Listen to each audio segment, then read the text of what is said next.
करबै सोमारी पिया करबै सोमारी हम शिवाला जला ढारी हो जैबै देवघर पिया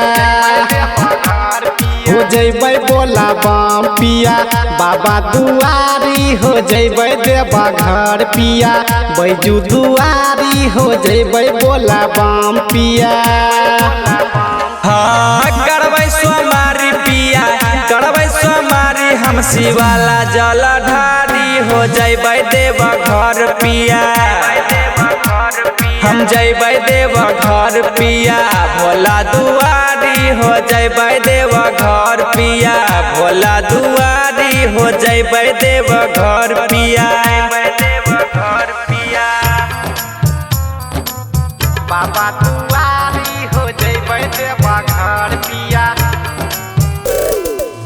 भोला दुआरी हो जैबै देवघर पिया बैजू दुआरी। भांग धतूर पिया लेबै हम कीन हो गेरुआ रंग साड़ी और कांवर लेबै कीन हो ए हो भांग धतूर पिया लेबै हम कीन हो गेरुआ रंग साड़ी और कांवर लेबै कीन हो गेरुआ रंग साड़ी और कांवर लेबै कीन हो जाके हम पकड़ लेबै ढाला पगारी हम जैबै देवघर पिया बैजू दुआरी हम जैबै देवघर पिया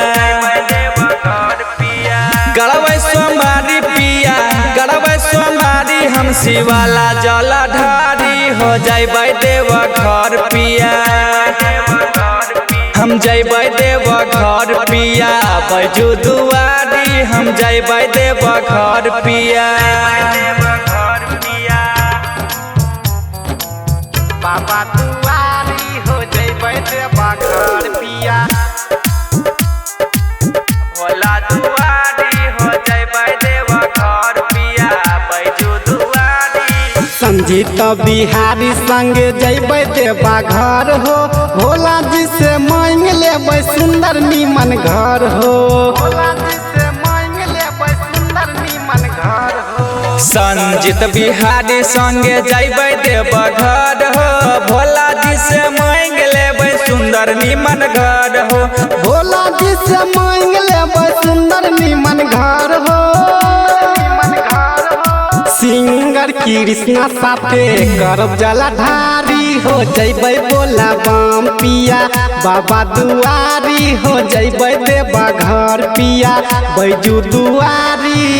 करबै सोमारी पिया करबै सोमारी हम शिवाला जल ढारी हो जैबै देवघर पिया हम जैबै देवघर पिया भोला दुआरी हो जैबै देवघर पिया। पलक रिकॉर्डिंग स्टूडियो साहेबपुर कमाल।